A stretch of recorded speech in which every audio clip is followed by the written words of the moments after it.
Bienvenidos a una nueva exploración a fondo. Hoy nos metemos en un tema que es el pan de cada día y a veces el quebradero de cabeza de cualquiera que esté al frente de un negocio. La estrategia y sobre todo la supervivencia a largo plazo.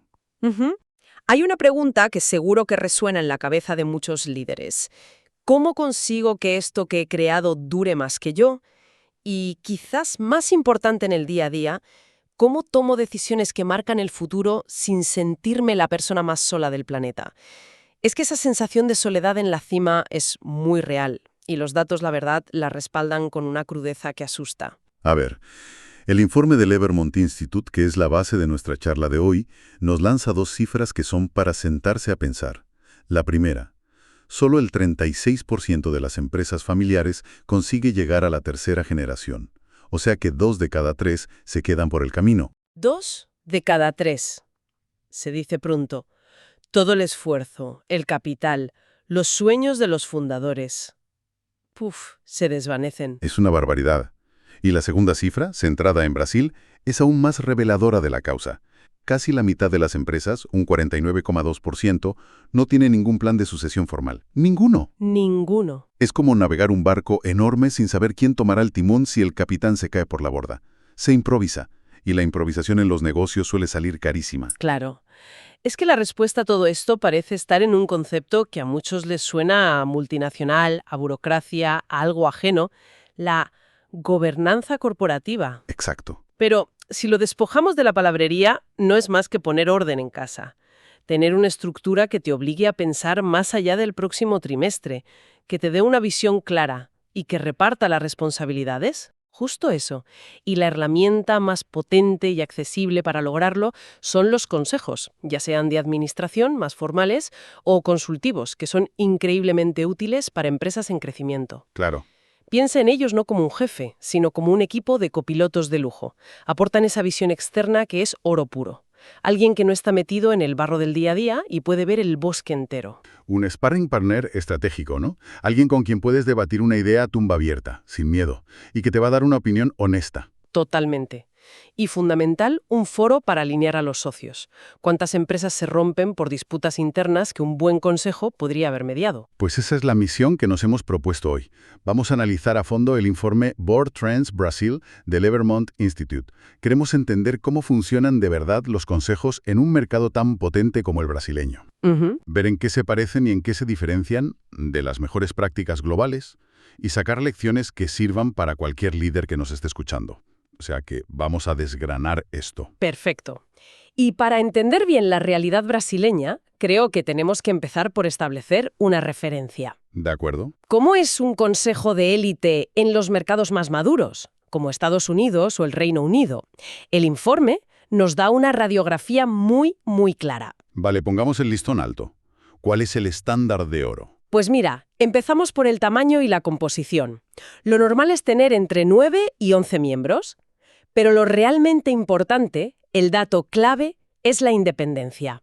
En Estados Unidos y el Reino Unido, el 85% de los consejeros son independientes. Un momento, el 85%. O sea que en un consejo de 10 personas, 8 o 9 no tienen absolutamente nada que ver con la gestión diaria de la empresa, ni son familia del dueño. Son fichajes externos. Exactamente. Ni ejecutivos ni familiares. Son voces de fuera que garantizan objetividad y evitan el pensamiento único.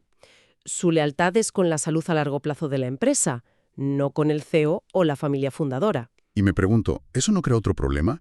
Consejeros tan desconectados del día a día que sus consejos son demasiado teóricos, ¿no? ¿Se habla de ese riesgo? Se habla, claro. Por eso el perfil de esos consejeros es tan importante. El perfil dominante, de lejos, es el de una trayectoria financiera impecable. Gente que sabe leer un balance con los ojos cerrados. Entiendo. Aunque ahora hay una demanda brutal de perfiles tecnológicos, gente que entienda de verdad, de inteligencia artificial, de ciberseguridad. Y la edad media nos da una pista de la experiencia que se busca. Unos 63 años. Vale. Gente con muchas canas y muchas horas de vuelo.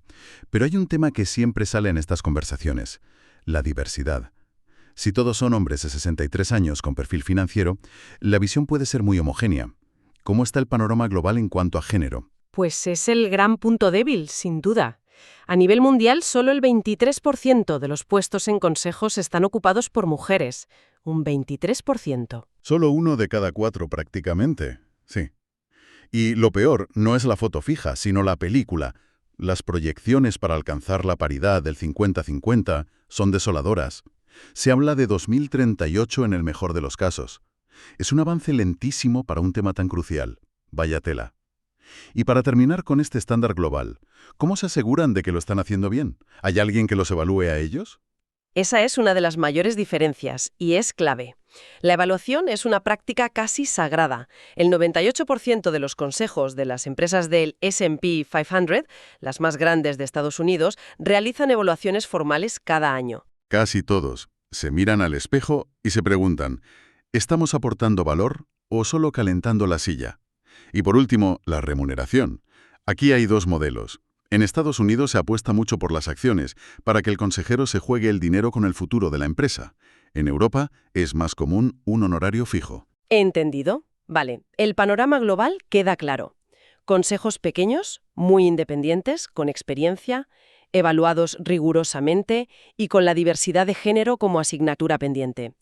Con esta referencia en mente, viajemos a Brasil.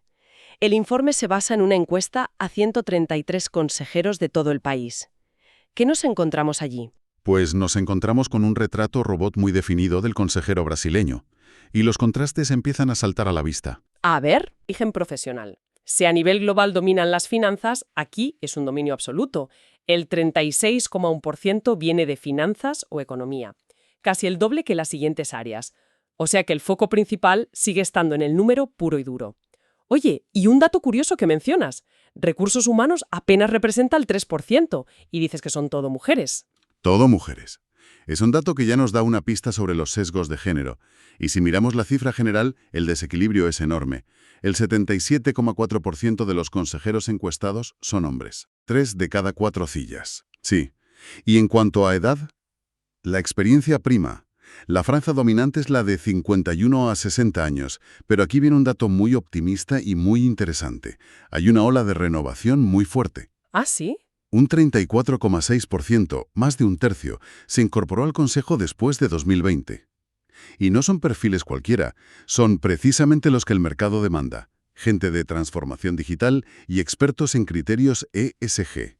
Sostenibilidad, social, gobernanza. Exacto. Es una señal clara de que el mercado brasileño está intentando modernizarse. Eso es una buena noticia. Y me gusta que el informe distinga por tamaño de empresa, porque no es lo mismo una pyme que un gigante. ¿Qué diferencia se encuentra? La diferencia es como la noche y el día. En empresas pequeñas, las que facturan hasta 50 millones de reales, el 71% opta por un consejo consultivo. Buscan consejo, no control. Eso es, buscan esa figura del sparring partner que decías, pero sin la rigidez legal de un consejo de administración. Es una puerta de entrada perfecta a la gobernanza. Tiene todo el sentido. Es como tener mentores de lujo. Exacto. Pero cuando la empresa crece y supera los 500 millones, la tortilla se da la vuelta. Más del 65% ya tiene un consejo de administración formal. La necesidad de control y de una estructura robusta se vuelve imperativa. Vale, la estructura cambia con el tamaño. Pero, ¿y el funcionamiento diario? Ahí es donde se ve si la gobernanza es real. ¿Qué pasa con la independencia, por ejemplo? Pues aquí tenemos una de las grandes brechas. Hay avances, pero son tímidos. Casi el 50% de los consejos en Brasil tienen solo 1 o 2 miembros independientes. ¿Solo 1 o 2? Comparemos esto con el 85% que veíamos en Estados Unidos o Reino Unido. La diferencia es abismal. Claro, eso significa que la mayoría de las voces en la sala siguen siendo de la casa.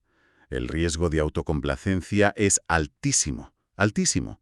Y nos lleva directamente al punto más débil de todo el sistema brasileño, la evaluación. Aquí el contraste es para echarse a llorar. Si en el S&P 500 el 98% se evalúa formalmente cada año, dime. En Brasil, un 39,8%, casi el 40%, de los consejos no tienen ningún mecanismo formal de evaluación. Espera.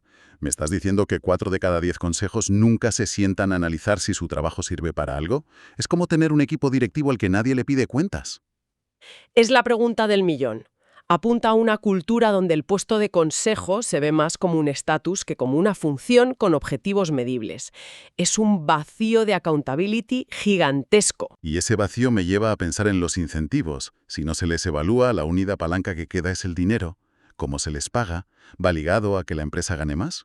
Pues mayoritariamente no. El modelo es muy conservador. El 75,2% recibe una remuneración fija mensual entre 15.000 y 30.000 reales. Fija. Y aquí viene el dato demoledor. El 70,7% de los consejeros no tiene su sueldo vinculado de ninguna manera al rendimiento de la empresa. O sea que, si la empresa tiene un año récord o está al borde de la quiebra, el consejero cobra lo mismo.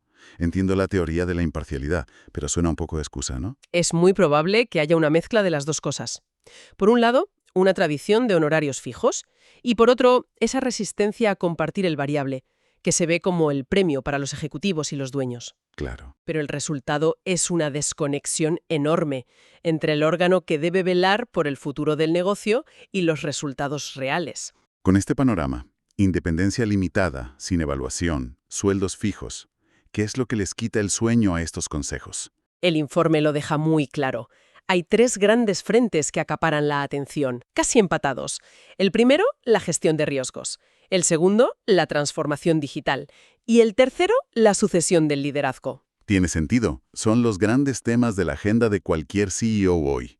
Y si miramos a los próximos 12 meses, ¿la prioridad es apagar fuegos o construir a largo plazo? La prioridad número 1 es mejorar el rendimiento financiero a largo plazo. Le siguen de cerca la integración de la IA y la aceleración digital. Pero lo que de verdad llama la atención es lo que se queda al final de la lista. La asignatura pendiente. Déjame adivinar. Diversidad. Una prioridad. Y esto conecta con la fría realidad que veíamos antes. El 27,1% de los consejos analizados, casi 1 de cada 3, no tiene ni una sola mujer. 0. Y cuando las hay, el informe dice que su participación se concentra en roles más consultivos o en empresas más pequeñas, con menos poder de decisión real. Exacto. Es una diversidad que a veces parece más cosmética que estructural. Y la pregunta es, ¿por qué este cambio es tan dolorosamente lento? Pues sí, con todos estos datos sobre la mesa, ¿por qué cuesta tanto mover el barco? El propio informe señala a los culpables. El principal impedimento es la resistencia al cambio y la preferencia por perfiles tradicionales, gente de la casa. Lo menciona un 38,3%. El club de los de siempre, vaya. Básicamente. Y el segundo factor que frena la renovación es la falta de mecanismos formales para sustituir a los consejeros. Como no hay evaluaciones que digan, esta persona ya no aporta valor, los mandatos se eternizan. Y se bloquea la entrada de sangre nueva, de nuevas competencias. Justo. Si juntamos todas las piezas del puzzle, el cuadro que emerge es el de un sistema en plena transición, ¿no? Por un lado se ve una modernización clara con gente de digital y ESG, pero por otro, esa modernidad choca contra unas estructuras muy tradicionales. Totalmente. Las brechas con los mercados internacionales son evidentes y se pueden resumir en 4 puntos. Primero, mucha menos independencia. Segundo, y para mí el más grave, una carencia crítica de evaluación formal. Tercero, modelos de pago que no incentivan los resultados. Y cuarto, una diversidad de género que aún está en pañales. Y volviendo a esa persona que lidera un negocio y nos escucha, todo esto le manda un mensaje muy claro. La gobernanza avanza en Brasil, pero de forma muy desigual. El reto no es copiar y pegar el modelo americano, ¿verdad? Para nada. El desafío es entender estos principios y construir una estructura a medida, que aporte valor estratégico de verdad, y que sea la mejor garantía para que su empresa no se convierta en una estadística más. Precisamente. Y si me permites, me gustaría cerrar con una última reflexión, una pregunta para dejar en el aire. Adelante. El informe nos dice en qué se están centrando los consejos hoy. Riesgo, digitalización, finanzas. Son los problemas de la actualidad. Pero, si pensamos a 10 años vista, ¿son estas las únicas competencias que van a necesitar? Buena pregunta. ¿Qué pasaría si el próximo gran desafío para las empresas no es tecnológico, sino social, o medioambiental, o geopolítico? Áreas que hoy están al final de la lista de prioridades. La pregunta que todo líder debería hacerse es, ¿el consejo que estoy construyendo hoy está realmente preparado para los problemas que ni siquiera sé que voy a tener mañana? Pues es una reflexión potentísima para terminar. Un recordatorio de que un buen consejo no solo debe gestionar el presente, sino anticipar el futuro.